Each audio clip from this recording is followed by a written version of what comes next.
Breaking news. Soro section engineer Amir Khan is missing. He is absconding. He is fearing CBI investigation and went into hiding.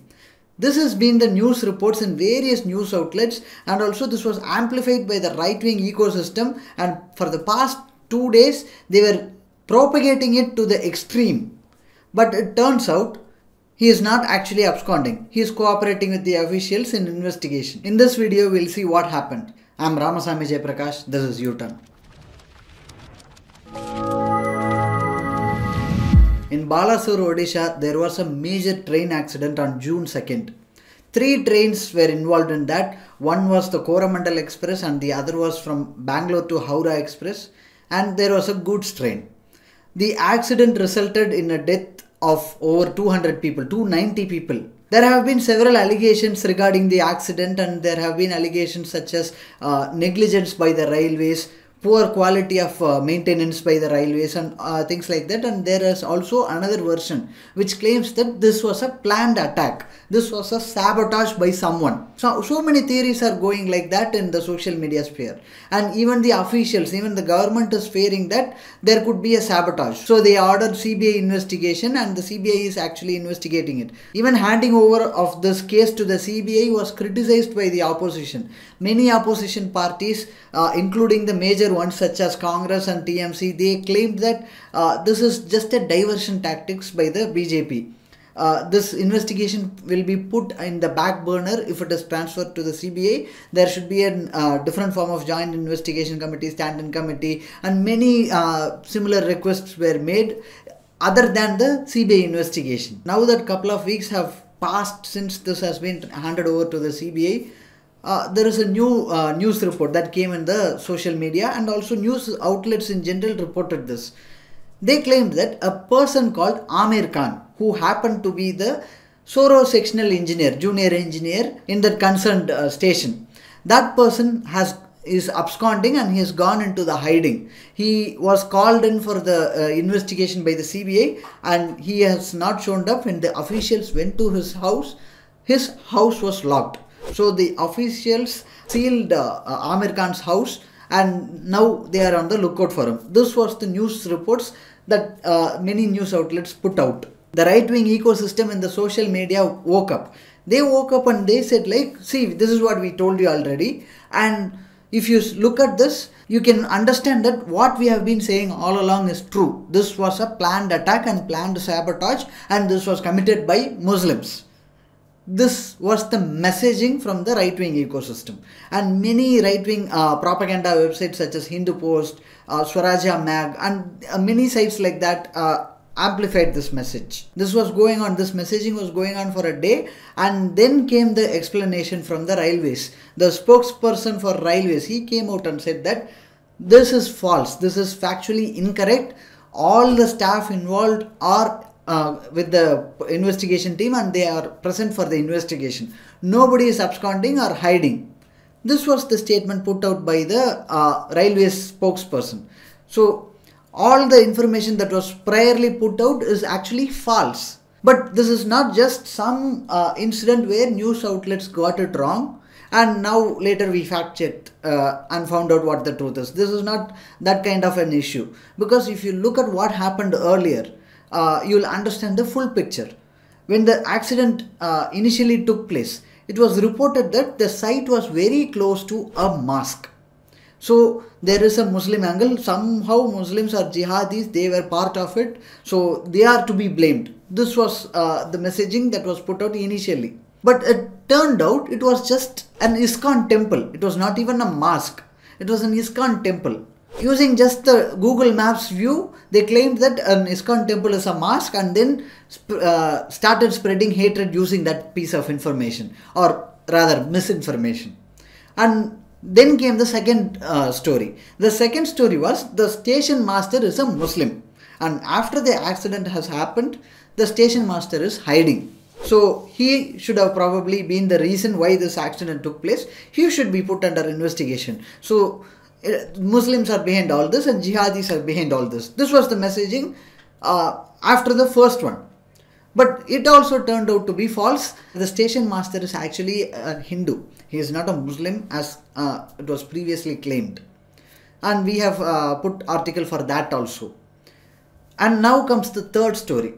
Now they are claiming that a person called Amir Khan is missing. Somehow they are hell bent on finding a Muslim angle to this particular incident.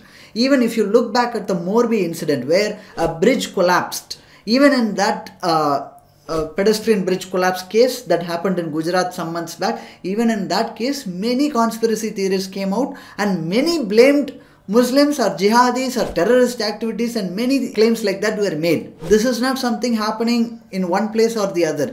Anything and everything that you take, there is some kind of conspiracy by Muslims. This is the messaging that is constantly being bombarded on the heads of the people. If there is a problem with land, concerning land, and somehow some Muslims are related to it in one way or the other, even if they are not at all party to the problem, even in that case, a problem called land jihad is created.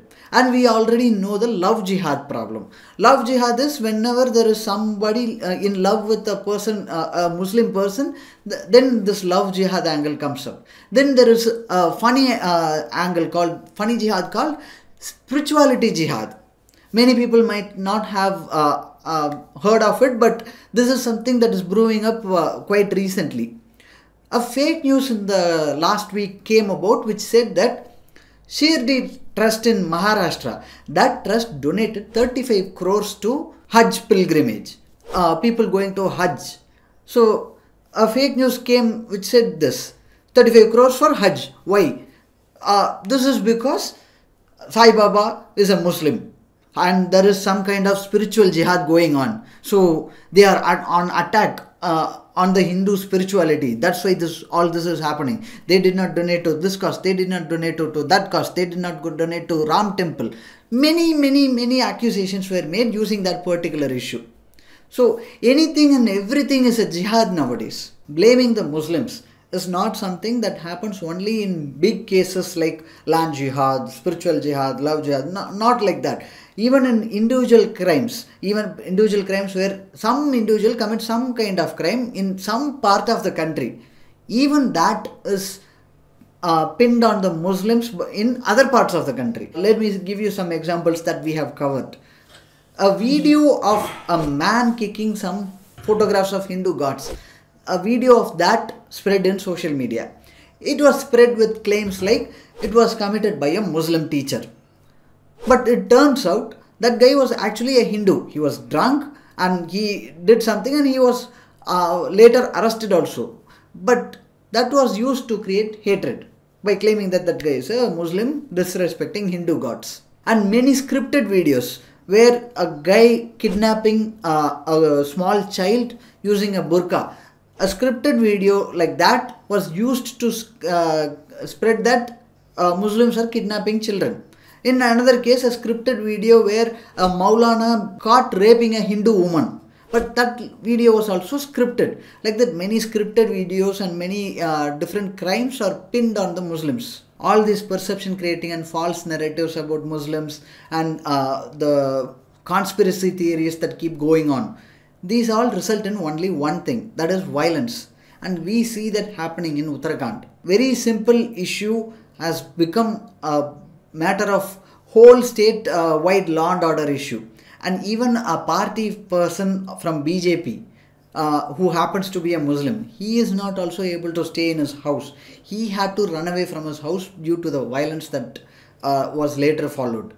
So this is what it all comes down to. Nobody will be spared from the hatred that keeps going on. Everybody will be affected by it in one way or the other. And the right-wing ecosystem keeps bombarding the country with all this fake news. And there have been many calls for genocide by some of the right-wing people. Many seers and religious heads from the North India, they have been calling for a genocide of Muslims. And some are calling for total boycott of Muslims in jobs. Some are boycotting for Muslims to be in particular area. They should be sent out. If they own a property, they should sell the property and get out. and if they are in a rented house, they should vacate the place. In this particular area, this is a Hindu area, no Muslim should stay in this area. So all these things are coming with increasing frequency in the last few months or last few years that we have followed. So it is the responsibility of each and everyone to fight this misinformation, because all this hatred and all this violence and all boycott calls are made using only one tactic, and that tactic is fake news. And using this fake news, all this hatred is created in the first place, and then later these calls follow and this situation we see. So it is the responsibility of each and everyone to fight fake news. We request you to join YouTurn in this fight. We are together in this. Thank you.